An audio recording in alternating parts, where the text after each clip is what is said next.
ಇಲ್ಲಿ ಕುಂತಿರೋ ನಿಂತಿರೋ ಹಿರಿಯರು ಕಿರಿಯರು ಮಕ್ಕಳು ಮರಿಗಳಿಗೆಲ್ಲ ಶರಣರಪ್ಪ ಶರಣು. ಭಾರತ ಭಾಗ್ಯ ವಿಧಾತ, ಭಾರತ ಭಾಗ್ಯ ವಿಧಾತನ ಕತಿ ಹೇಳಕ್ ಬಂದಿದೀವಿ ಸ್ವಾಮಿ ನಾವು. ಹಿಂಗಂತ ಆಡೋರು ಮತ್ ನೋಡೋರ್ ನಡುವೆ ಒಂದು ಒಪ್ಪಂದ ಮಾಡ್ಕೊಂಡು ಶುರು ಮಾಡೋಣ ಸ್ವಾಮಿ ನಾವು ಮಾಟನ.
ಆಮೇಲೆ ಕಾಲಕ್ರಮೇಣ ಒಂದೊಂದಾಗಿ ಒಬ್ಬೊಬ್ಬರಾಗಿ ಸಮಾನತೆ ಹರಿಕಾರರು ಬಂದು ಈ ಪಾಪ ತೊಳೆದ್ರು.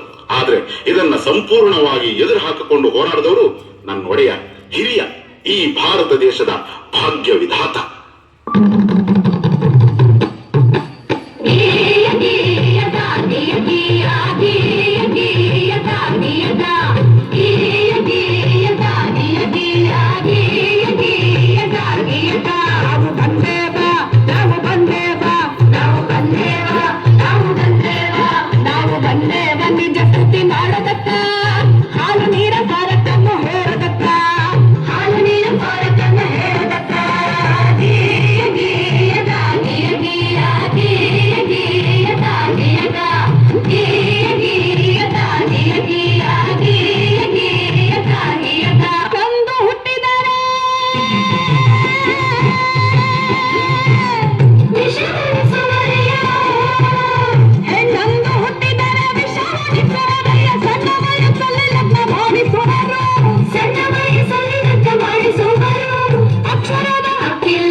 ತಂಗಿ, ಹೆಣ್ಣು ಅನ್ನೋದು ಈ ಸಮಾಜದಲ್ಲಿ ಒಂದು ಜೀವಿಯಾಗಿರ್ಲಿಲ್ಲ.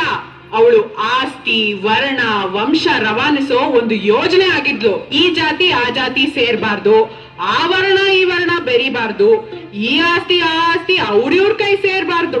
ಹಿಂಗೆಲ್ಲ ಆಗ್ಬಾರ್ದು ಅಂದ್ರೆ ಹೆಣ್ಣಿಗೆ ಯೋಚಿಸೋ ಶಕ್ತಿ ಕೊಡ್ಬಾರ್ದು. ಹಾಗೆ ಅವಳಿಗೆ ಒಪ್ಪಿಗೆ ಇದೆಯೋ ಇಲ್ವೋ, ಅವಳ ಬುದ್ಧಿ ಮತ್ತು ಮೈ ಮಾಗಿದ್ಯೋ ಇಲ್ವೋ, ಅವಳಿಗೆ ಜಾತಿಯಲ್ಲೇ ಮದುವೆ ಮಾಡಿಸ್ಬಿಡೋದು. ಹೆಣ್ಣು ಆಸ್ತಿ ತಗೋ ಬರ್ತಾಳೆ. ಹಾಗಾಗಿ ಒಬ್ಬ ಗಂಡಿಗೆ ಹೆಚ್ಚೆಚ್ಚು ಮದುವೆ ಮಾಡಿಸಿದಷ್ಟು ಹೆಚ್ಚೆಚ್ಚು ಆಸ್ತಿ ಬರುತ್ತೆ. ಒಂದ್ ವೇಳೆ ಗಂಡ ಸತ್ರೆ ಅವಳನ್ನ ಇನ್ಯಾವ ಗಂಡು ನೋಡದೆ ಇರ್ಲಿ, ಹಾಗ ಅವಳು ಬೇರೆ ಸಂಸಾರ ಮಾಡದೇ ಇರ್ಲಿ ಅಂತ ಅವಳು ತಲೆ ಬೋಳಿಸ್ತಿದ್ರು. ಅವಳು ಮನೆ ಬಿಟ್ಟು ಆಚೆನೆ ಬರಂಗಿರ್ಲಿಲ್ಲ. ಹೇ ನನ್ನಪ್ಪ ಸರ್ದಾರ ಗುಡುಗೆ ಬಂದಯ್ಯ, ಗುಡುಗಿದನಯ್ಯ ಸಭೆಯಲ್ಲಿ ನೀನ ಹೋಸಿಗ ಬರದಾನಯ್ಯ, ಹೊಡೆದಾನಯ್ಯ ನಾಳಲ್ಲಿ ಪ್ರತಿಯೊಂದು ಹೆಣ್ಣು ಮಗು ಬರಬಲಿಯಬೇಕು. ಪ್ರತಿ ಸರ್ಕಾರಗಳು ರಕ್ಷಣೆ ಕೊಡಬೇಕು. ಪ್ರತಿ ಕ್ಷೇತ್ರದಲ್ಲೂ ಹೀಗೆ ಮೀಸಲು ಭೇದ ಭಾವ ಮಾಡೋರ ಜೈಲಿಗಾಕಬೇಕು.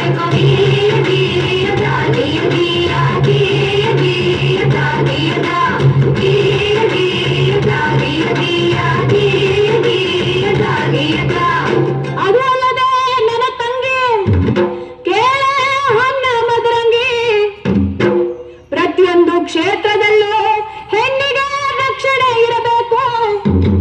ಹಾಗಂತ ನನ್ನಪ್ಪ ಸರ್ದಾರ ಕೊಡಿಸಿದ ಹಣ ಸವಲತ್ತು ಪ್ರತಿ ಕಾರ್ಖಾನೆಯಲ್ಲೂ ಶೌಚಾಲಯ, ಪ್ರತಿಯೊಂದು ಕೆಲಸಕ್ಕೂ ಸಮನಾದ ವೇತನ, ಹೆರಿಗೆ ರಜೆಯನ್ನು ಹಬ್ಬದೇ ನೀಡಬೇಕು. ಹೆಣ್ಣು ಶಿಶು ಹತ್ಯೆ ಇನ್ನು ಮುಂದೆ ನಿಷಿದ್ಧ. ಹೆಣ್ಣಿನ ಶೋಷಣೆಗೆ ರೈಲೇ ಶತಸಿದ್ಧ.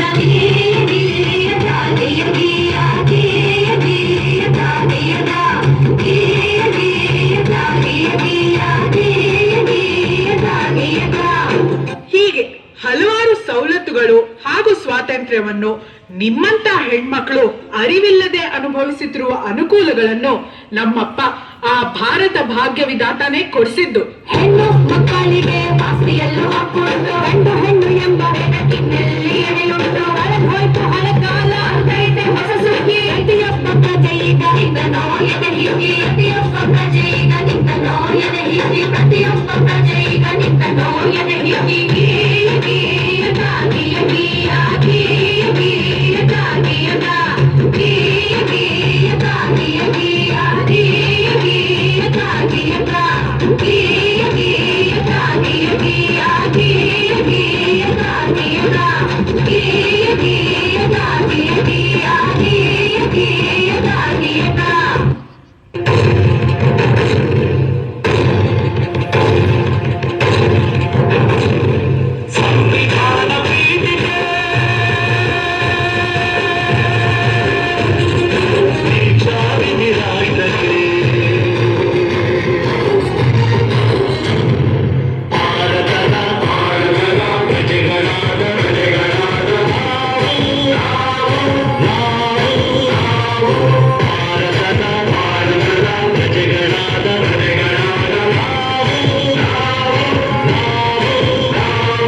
ಸ್ವಾತಂತ್ರ್ಯವನ್ನು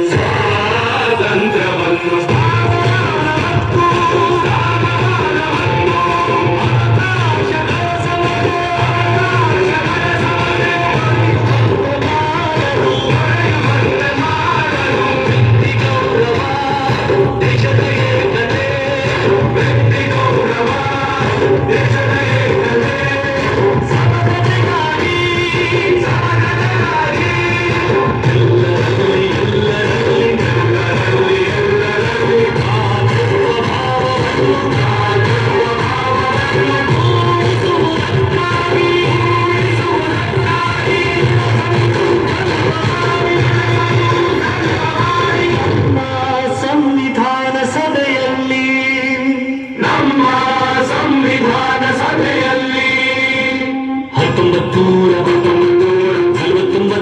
1949 ನವೆಂಬರ್ ತಿಂಗಳ 26 ದಿನ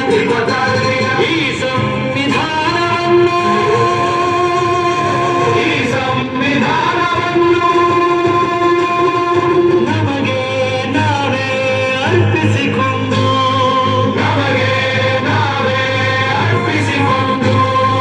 ಅಂಗೀಕರಿಸಿ ಶಾಸನವ